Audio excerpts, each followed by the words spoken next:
안녕하세요. 교육학 밥친구 이수쌤의 맛있는 교육학 타일러 두 번째 시간입니다.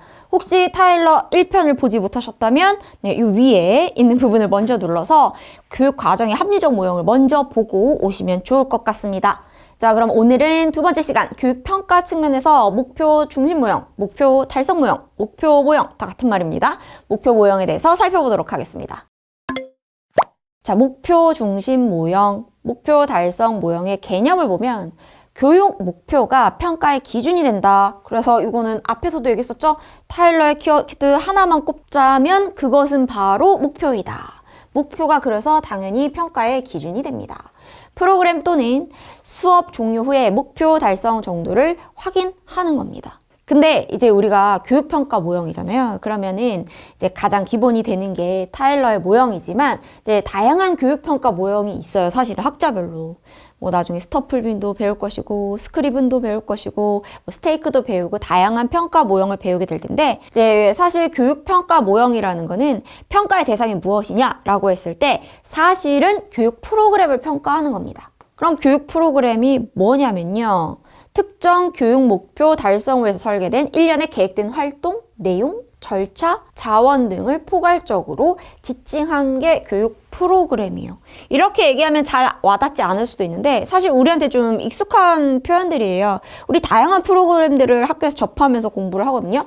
예를 들면 뭐 특정한 목적을 위한 프로그램이다 라고 하면은 뭐 예를 들면 학교폭력 예방 프로그램 아니면 교과목에 관련된 프로그램이다. 그럼 영어다. 그러면은 영어 듣기 강화 프로그램이라던가 이런 것들이 이제 교육 프로그램인 거예요. 그러면 이 프로그램을 적용을 했더니 학생들의 영어 실력이 되게 늘었어. 그럼 어때요? 이 프로그램 계속 쓰겠죠. 근데 이거 썼더니 효과도 없고 애들 성적 오히려 떨어지고 별로야. 그러면은 그 프로그램 안 쓰겠죠. 이거 그만 씁시다 라고 하겠죠. 그럼 그걸 뭘로 결정하느냐? 이 평가를 통해서 교육평가 모형을 통해서 결정하는 거예요. 그게 평가 모형입니다. 그렇게 기억을 하시면 되겠습니다. 그런데 그때 평가의 기준이 되는 게 뭐다? 타일러의 모형은 목표가 된다라는 거예요. 이 교육 프로그램을 썼을 때 이 교육 프로그램 목표에 도달했다. 그럼 계속 쓰고 도달 못했다. 그럼 쓰지 맙시다. 이걸 결정하는 거예요. 그럼 목표에 도달했는지 못했는지 그걸 어떻게 확인할 수 있느냐? 학생의 성취로 확인을 할 수가 있죠. 우리가 앞에서 합리적 모형을 배웠단 말이죠. 근데 합리적 모형은 교육과정 개발 모형이었어요. 그래서 그때 평가는 이제 학생들이 이 교육 과정을 통해서 목표에 도달했는가 못했는가를 보는 거잖아요. 그때의 기준은 학생의 학업 성취도예요. 근데 평가 모형은 평가의 대상이 교육 프로그램이라면서요.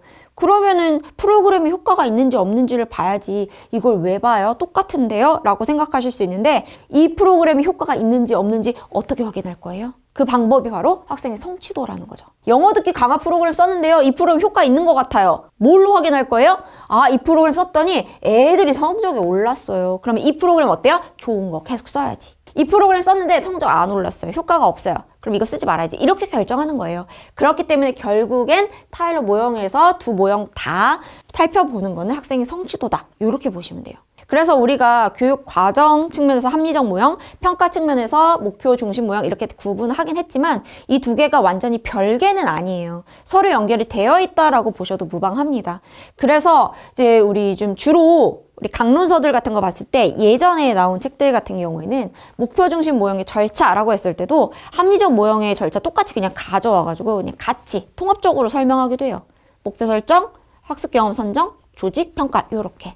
그래서 완전 별개의 것은 아니구나 라고 생각하시면 되겠습니다. 자, 그러면 평가 절차를 봐야 되겠죠.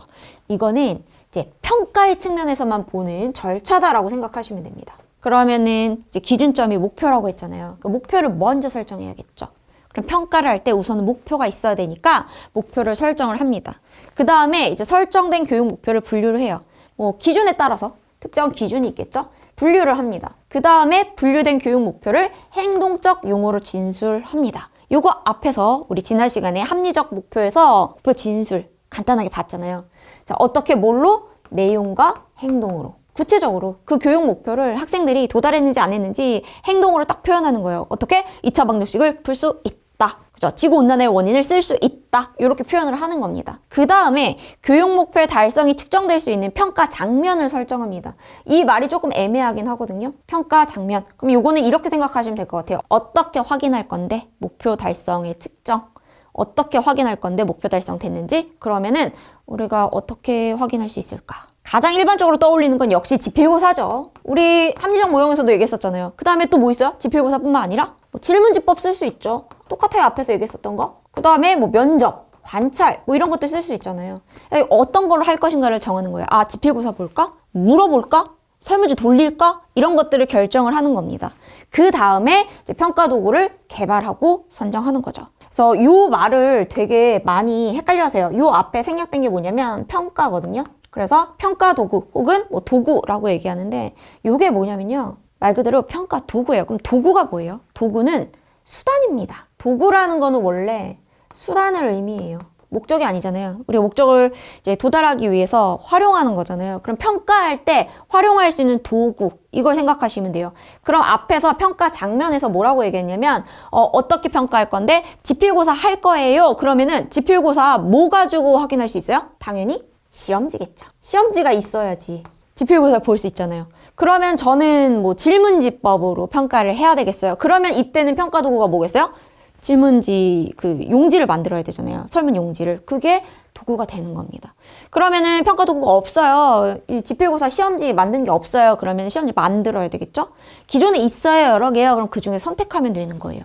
그게 도구의 개발 및 선정입니다. 그럼 그 다음에 도구를 사용해서 자료를 수집하는 거죠. 그럼 이게 뭐예요? 시험 보는 겁니다. 그죠? 시험지를 이용해서 시험을 보는 거예요. 그 다음에 이제 그거 가지고 목표에 얼마나 도달했는지를 확인하는 절차를 거친다라고 보시면 되겠습니다.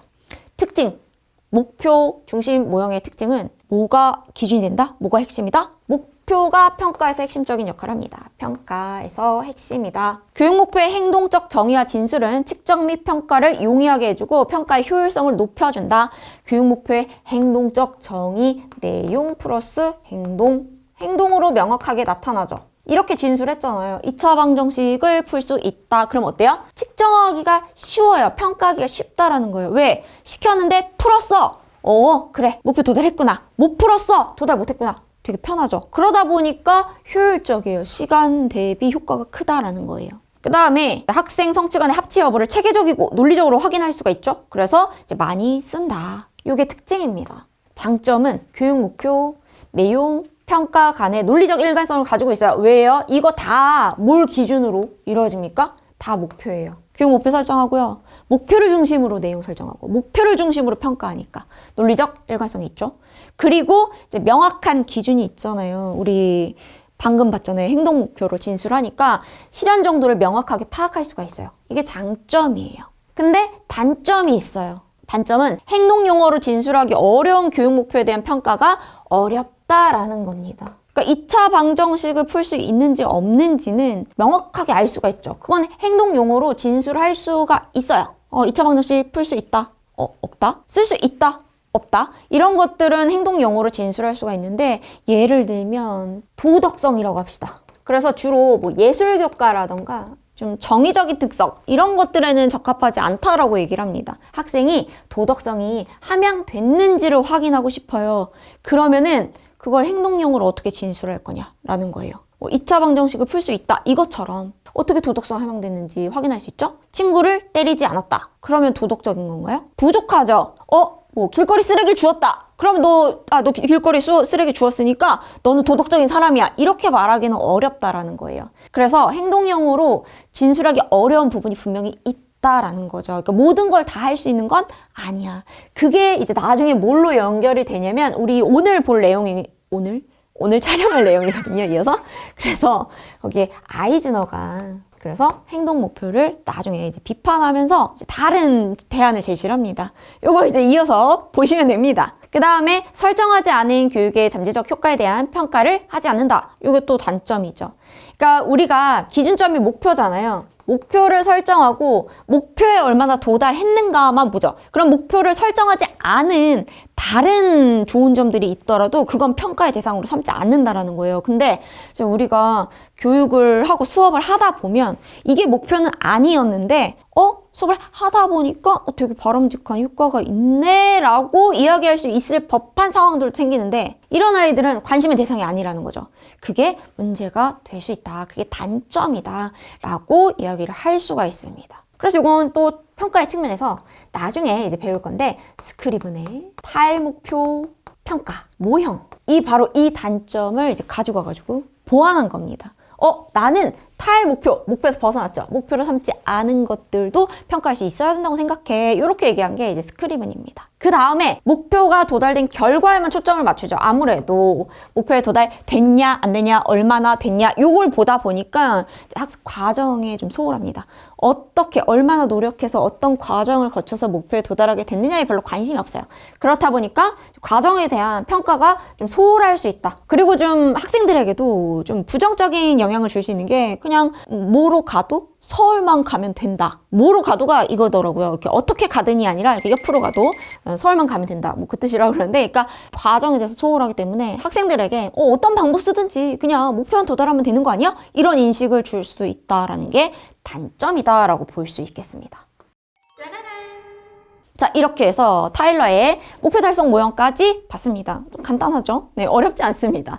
자, 그래서 이제 타일러의 모형은 앞에서도 얘기했었지만 굉장히 중요하고 모르고 넘어갈 수가 없는 부분이기 때문에 혹시 보시고서 내가 좀 이해가 안 되거나 아니면 좀 부족했다, 정확하게 모르고 넘어갔다, 그런 경우에는 꼭 다시 복습을 하셔야 됩니다. 여기서 다룬 내용은 합리적 모형도 그렇고 목표 중심 모형도 그렇고 아주 그냥 극히 기본적이고 다 알아야 되는 내용이에요. 그렇기 때문에 이번 특강에서는 모르고 지나가는 내용이 전혀 없도록 충실하게 꼼꼼하게 보실 필요가 있습니다. 자, 오늘 강의 통해서 이제 많이 도움 되셨으면 좋겠고 혹시 궁금증 있으시면 카페로 질문 주시면 되겠습니다. 수고하셨습니다. 빠빠.